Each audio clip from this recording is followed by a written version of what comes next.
The SBA chief, Kelly Loeffler, posted a video from her second day on the job, touring empty offices and stating about 90% of our employees are working from home. Well, that ends Monday with President Trump's order to return to work. Watch this clip here. Go for it. Hi, everyone. Kelly Loeffler. It's my second day here at the SBA. I could not be more excited to be here, so I thought I'd take a walk. And what I found is that exactly what's been said is true. About 90% of our employees are working from home. Well, that ends Monday with President Trump's order to return to work. It's a tremendous waste of taxpayer dollars to be paying for people and offices that are not showing up for work. So what we're going to do really soon Monday because people are morning, fed up be with back him? in the office, just like our small businesses that we serve every single day, that work for us 7 days a week. We're going to be here working for them. So, question, why are they not working from the office? Because we're still from COVID time. We're still on Literally. lockdown. There's another We're still on coronavirus lockdown. coming. Literally Yeah. still from COVID. Monkeypox, what's Yeah, going on here? yeah, This is absurd. It's absolutely absurd. So, taking advantage of the system. That's Yeah. exactly what the hell they're doing. And it's that time is over, bro. By the way, she made a great point. The building, the lease, the rent, the air conditioning, the light, come to work, you lazies. And by the way, those people that are mad that, wait, I gotta make a list of what I do a week? Yeah, that was a test. Now we know exactly it's you. You're the ones that aren't doing shit. Well, the ones that are doing their job, quick. Pat, right now, you said, Vinny, give me a list of what you do in a day. Okay, short, writing, sketch, podcast. If I went like this, Pat, what do you mean? You don't trust me? You don't. That's the guy that you have to worry about because you know he ain't doing shit. So- that's the guy. That's what he's doing. So Good One for of the him. guys ran up to me. Do you remember the guy with the mask on and the glasses? Of course. You guys recorded him. I don't know who recorded. Somebody got his clip. He says, I just lost my government job. I'm trying to talk to these guys. Yeah. Right. You cannot No, talk to hell these no. guys. You can't talk to them. They're You belligerent. can't, but the reality of it is, you got 2 million employees, of which only 6% work at the office. What company is going to be okay with that? By the way, there's another report that came in that they're going to Pentagon, right? I saw a number here, Rob. I don't know what page it's on. It's one of the stories yeah, here. it's right below that. The Pentagon 8%. expects to fire up to 8% of its civilian workforce. That one right there. 8%. By the way, of course, what are you going to do? So go back to that story, Rob, that you had. So Pentagon expects to fire up to 8% of its civilian workforce. 5,400 probation employees face dismissal starting next week. Hexet champions Trump's campaign to slash federal workers' ranks. Of course. What do you mean you're not coming to work? Since when has this been okay? Yeah. And now you expect for people to sit around and say this is fine? Go ahead, Brandon. Well, yeah, but so there's the two laziest workers in the country, I think, are union workers and government workers, and then now you have union workers and government workers combined. Like, so the out of all the states in the country, the two biggest populations of federal workers per capita, Maryland, Virginia. What do they have in common? Like, the biggest wealth gap in the entire country is in Washington, D.C. So, you have like the most crime, the highest poverty rate, but also the highest income per capita amongst like the top people. So when this is an example of the market not deciding like the value of people, this is the federal government deciding the value of people. So there's pouring money into like these jobs. That it's not the market choosing these things; it's the government choosing them. So that's a byproduct of that. It's like a totally unnatural thing. DC's run like differently than any other place in the country, and it's a disaster. Amy. Yeah, I think it's absolutely insane for any industry to practice this as a normalized standard. I mean, don't get me wrong, there are online opportunities out there where you can make money without a salary, without somebody paying you week by week, and you can make money based off your own efforts. If people want to complain about having to show up to do work in their workspace, then maybe find one of those online opportunities where you can get paid based on the value that you're bringing to the marketplace. Then maybe you'll have a flyer lit under your ass to actually go to work. But being someone who, this is actually, you may not know this, Pat, this is my first job that I've ever had where I actually need to show up and be somewhere. I've been involved in various different sales opportunities, various different investing things. And one thing that I can say is, I've always been a high achiever, but when I looked at my peers, it was insane. The amount of burnout rate and turnover rate, people just wouldn't make it because they couldn't show up and put in the work. The fact of the matter is, for most people, they need somebody. They need some accountability in order to show up and in order to get their job done. And especially when it comes to one of the biggest industries, agencies in the entire company, the federal government. Like, yes, we want some oversight. We want to know that these people are showing up, serving the people, and getting their job done. By the way, good for you. And by the way, watch this here, folks.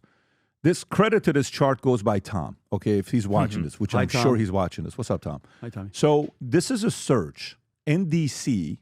on what terms just in DC that have increased since January 29. Look at that. Defense lawyer skyrocketed. Wow. Why? So watch some of the data that Tom's shown. This is one. The other one is the number of homes that are for sale in DC. That's a complete different chart. Ever since they realized these guys are coming and people are getting fired, the number of homes for sale in DC has skyrocketed. The decision makers are here. Folks in DC are making decisions, realizing they may be losing their jobs. They may have to go to a different place.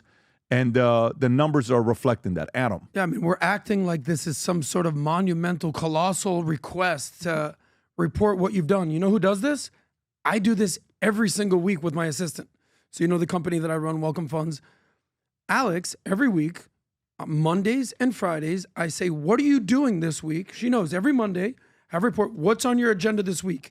And then on Friday, we go over the list and see what got done. And she does it every week because that's part of her job. Imagine if she's like, well, why do you want to know what I'm doing? Because I'm paying you. Well, what does that matter? Because that's your job. Never once would she request like this. So anyone who pushes back and it's like, what? Why would you want to even know what I'm doing? It's common sense. They're guilty of something. It's Pat, I send them we don't have to show it, but I send it to Rob. 2,446 homes went for sale in Washington, D.C. on Zillow on just when Trump and Doge came. That's the charge. Everybody, and they're like 800,000, 400,000, $1 million houses. Everybody's like, bye-bye. Yeah, you now have we no got to choice. go. Go. This might be a good opportunity for you To to buy your house, Yeah. finally. It's going to Go. crash their economy, by the way. Huh? It's going to crash Virginia's economy, by the way, because those are the Beltway bandits. Like all that NGO DC money that gets pumped into that. Now Let's see that's if they getting can cut make off. it a free enterprise. Yeah. Let's see if they can make it a free market. Yeah. Go see if you can make it a free market. it's You know, all it's those, it's not an easy thing to do. If you could pull it off, respect to you. If you don't, we found out maybe you're not really a net positive to society. That's right. The market will pay you whatever value you bring. If you don't have it, it is so brutally honest. It sucks. That's how bad the market is. It has no sympathy for you. Let's find out who you guys are. Maybe you're better than what DC was paying you. This morning, I'm reading an article from 2017, Kellogg, okay? Kellogg School. Kellogg is known as one of the best marketing schools out there. Rob, if you can go to the story here. If you can just go to the story, click on the link below. That's Watch at this one Northwestern, here. is it not? Or It's is a it- where's very, Kellogg? very, very respectful school.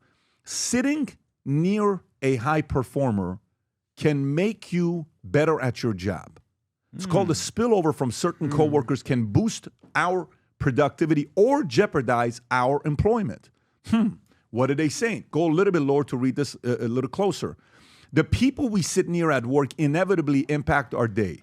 They may brighten our mood or drive us crazy. So for me, like I have a problem here, right? 25. What's more, our I have work a good problem. neighbors can actually change how we do at our jobs. Researchers looked at the 25-foot radius around high performers at a large technology firm and found that these workers boosted performers in coworkers by 15%. That spillover, positive spillover, translated into an estimated $1 million in additional annual profits, according to new research from Dylan Miner, an assistant professor at managerial economics and decision sciences at Kellogg. Now watch this here, how this continues. So 25 feet radius, 15% positive, okay? Watch the opposite.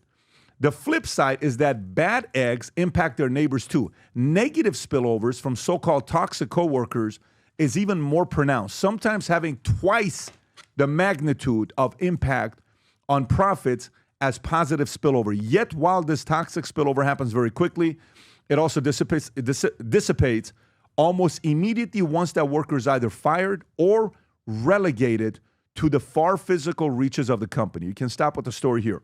What is this story about? If you think about a lady this morning, Crystal, who her and I Minnect a lot, she Minnected me today to speak to her son, 13-year-old son. I've met him before. So I sent him a message this morning on the drive here talking to him about what it is to be 13 years old.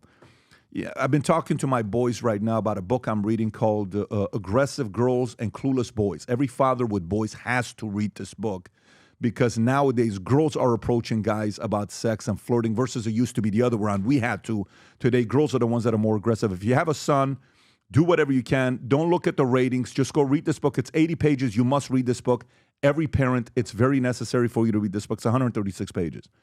So I'm talking to this kid about one of the most basic things you can do in life at early ages to win is choose your friends wisely. Later on in your career, one of the best things you can do in your life is choose your bosses, the company you work with, and your coworkers wisely. You do, you'll grow.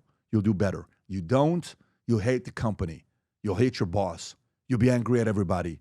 You'll be walking on eggshells like, oh my God, I can't believe this. And you're thinking it's you, it's somebody else. Now, don't get me wrong. Some people in life are crap magnets. There are people that purely are crap magnets. They cannot help themselves but constantly attract negativity and problems in your life. You got to do whatever you can to avoid those folks. But if you can simply decide to attract better people in your life can improve in every possible way. Many years ago, I wanted to learn how to be a better networker. There was a guy I would work a room with, and I would watch this guy. I'm like, oh my God, this guy's a great networker. I'd never seen a networker like this before. This guy was a former hairstylist for Diana Ross and Michael Jackson, and he would go into a room, and it was like, boom, he went from this guy to that guy to this guy to this guy to that guy, and then all of a sudden we're in the office of the CEO's room. I'm like, how the hell did this guy do it? Couldn't believe how the guy would network. What's the moral of the story? Networking has changed. There's been an evolution to networking. But for us, I took many of those things I learned many years ago, and I applied it in business, in raising money, in getting in rooms, and getting guests on the podcast, and recruiting folks who became presidents of the company, CTOs, technology investors, raising money. But the ability to network is so critical today because there's an element of networking that's also networking and finding your peer group, your friends. There's 8 mistakes people make when it comes down to networking. Next Tuesday at 3 p.m., Tuesday, March 4th at 3 p.m., I'm going to give you a PDF of the 8 mistakes people make on networking. On this webinar that I'm hosting, you can go to vtwebinar.com to register. Again, vtwebinar.com to register. You're going to get those 8 mistakes. Trust me, you want to know what these 8 mistakes are because it's do's and don'ts that we'll cover on that podcast and that on that Zoom. It's a 1-hour Zoom, free for everybody. And I'll share the evolution of networking tools. And also on that webinar, I'm going to give you 3 updates. Massive, massive new features on Minnect that I'm so excited about, and an opportunity for some of you guys to come and join us at Kentucky Derby. So go to VT Webinar, register for it, and I'll look forward to seeing you there next Tuesday, the 4th at 3 p.m. Eastern Standard Time. Registered. We'll see you there. If you enjoyed this video, you want to watch more videos like this, click here. And if you want to watch the entire podcast, click here.